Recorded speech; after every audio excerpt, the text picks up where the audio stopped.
Today I'm going to read another chapter from our class read, which is The Lion, the Witch and the Wardrobe. We have got up to chapter 7, which is called A Day with the Beavers. While the two boys were whispering behind, both the girls suddenly cried, "Oh!" and they stopped. "The robin!" cried Lucy, "the robin! It's flown away." And so it had, right out of sight. So think about visualising, what does a robin look like? What is a robin? Have a little think now. "And now, what are we going to do?" said Edmund, giving Peter a look, which was as much to say, "What did I tell you?" "Shh! Look!" said Susan. "What?" said Peter. "There's something moving among the trees over there to the left." Oh, so I'm thinking, what could be in the trees? Is it going to be something that's good, or is it going to be something that's dangerous for the children? They all stared as hard as they could. Oh, what does staring mean? Words up, staring. Can you show me a stare now? No one felt very comfortable. "There it goes again," said Lucy presently. "I saw it that time too," said Peter. "It's still there. It's just gone behind that big tree." What is it?" asked Lucy, trying very hard not to sound nervous. "Whatever it is," said Peter, "it's dodging us. It's something that doesn't want to be seen." "Let's go home," said Susan. And then, though nobody said it out loud, everyone suddenly realised the same fact that Edmund had whispered to Peter at the end of the last chapter. They were lost. So think about, if you're lost, how are you feeling? What kind of feelings are coming from you when you're feeling lost? "What's it like?" said Lucy. It's a kind of animal," said Susan. "And then look, quick, there it is." They all saw it this time, a whiskered furry face, which had looked out at them from behind a tree. But this time it didn't immediately draw back. Instead, the animal put its paw against its mouth, just as humans put their fingers on their lips when they're signalling to you to be quiet. Then it disappeared again. The children all stood, holding their breath. So why are they holding their breath? Think about times in your life when you might have held your breath.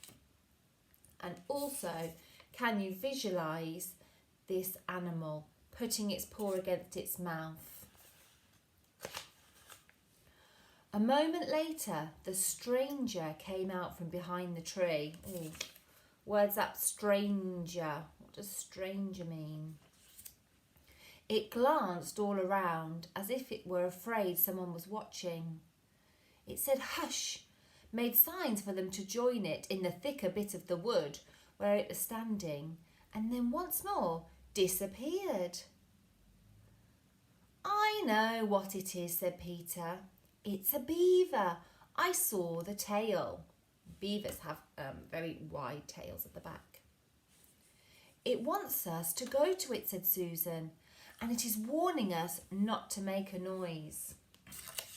How does she know that it is warning us not to make a noise? Think about what the beaver did earlier. "I know," said Peter.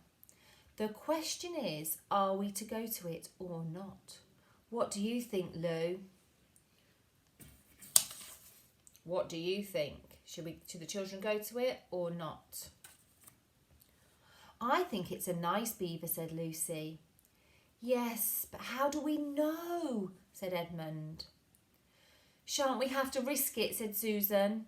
I mean, it's no good just standing here, and I feel I want some dinner.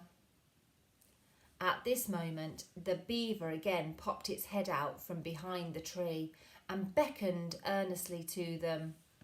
Can you visualise what do we mean by beckoning? What kind of action would beckoning be?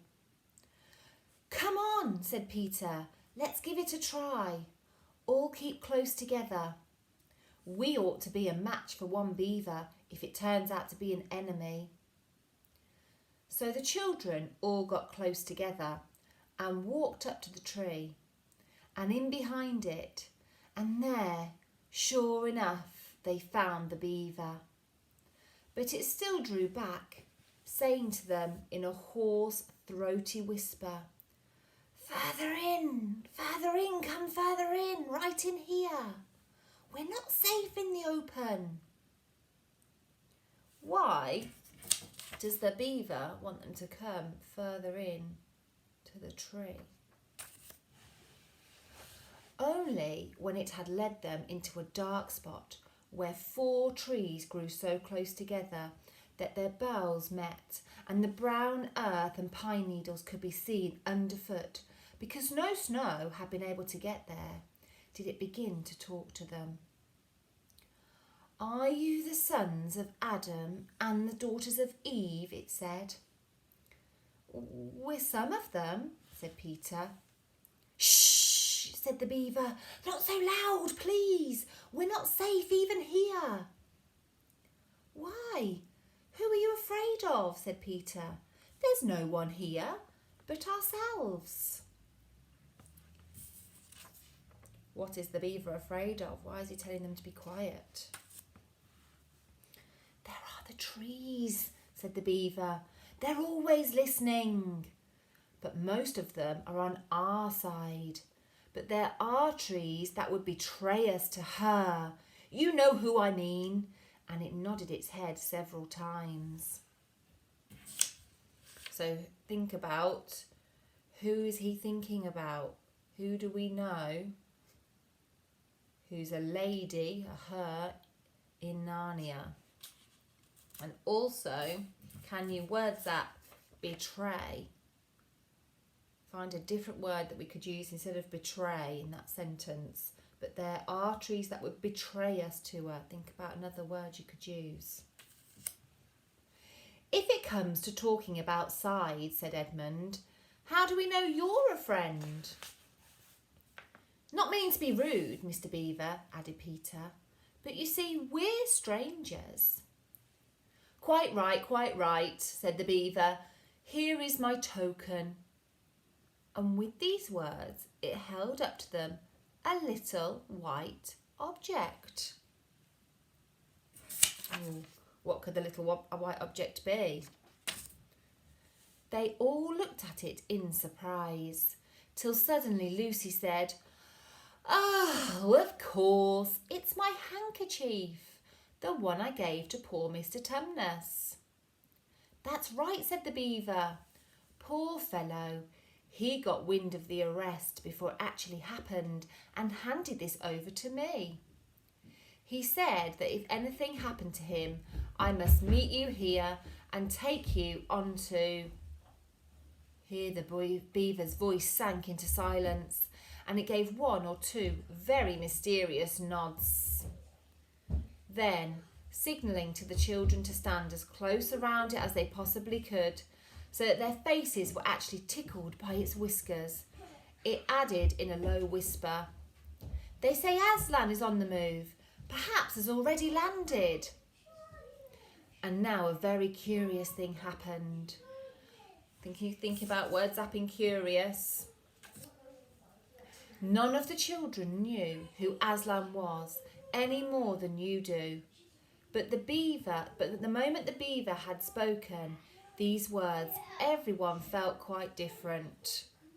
Perhaps it has sometimes happened to you in a dream that someone says something which you don't understand, but in the dream it feels as if it has some enormous meaning. Either a terrifying one, which turns the whole dream into a nightmare, or else a lovely meaning, too lovely to put into words, which makes the dream so beautiful that you remember it all your life and are always wishing you could get into that dream again. It was like that now. At the name of Aslan, each one of the children felt something jump in its inside. Think about how would you feel if you were one of the children. Edmund felt a sensation of mysterious horror. Peter felt suddenly brave and adventurous.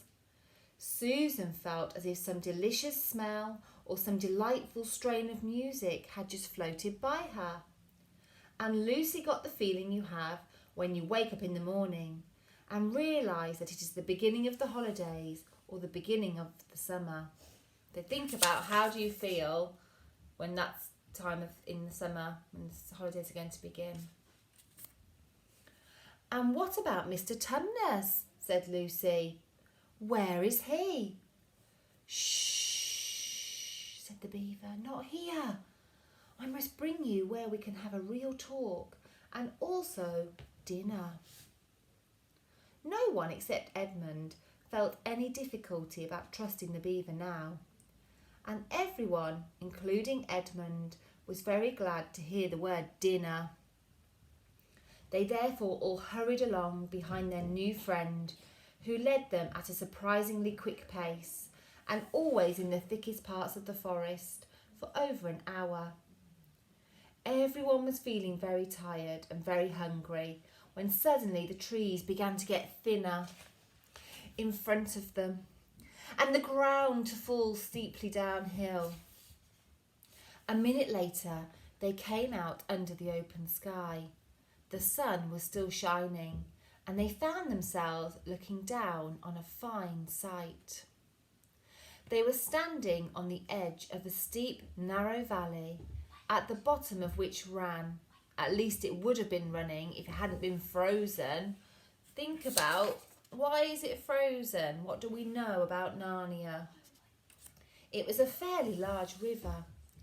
Just below them, a dam had been built across this river. Can you words that dam? What does a dam do? What's its purpose? What's it for? Just below them, a dam had been built across this river, and when they saw it, everyone suddenly remembered that, of course, beavers are always making dams, and they felt quite sure that Mr. Beaver had made this one. They also noticed that he now had a modest sort of expression on his face, the sort of look people have when you're visiting a garden they've made or reading a story they've written. So it was only common politeness when Susan said, "Oh, what a lovely dam." And Mr. Beaver didn't say hush this time, but "Merely a trifle, merely a trifle, and it isn't really finished." I mean, the words that trifle. Now, trifle normally would mean like a dessert that you might eat. But in this instance, he's saying, oh, it's just little. It's just a little dam. Merely a trifle. Above the dam, there was what ought to have been a deep pool. What's happened to the pool now? What do we know if it's about Narnia? Think about what's happened to the pool. Of course, now it was a level floor of dark green ice. And below the dam, much lower down, was more ice. But instead of being smooth, this was all frozen into the foamy and wavy shapes in which the water had been rushing along at the very moment when the frost came. And where the water had been trickling over and spurting through the dam, there was now a glittering wall of icicles, as if the side of the dam had been covered all over with flowers and wreaths and festoons of the purest sugar. So imagine what that's going to look like. Visualise what that's going to look like. It's going to be beautiful.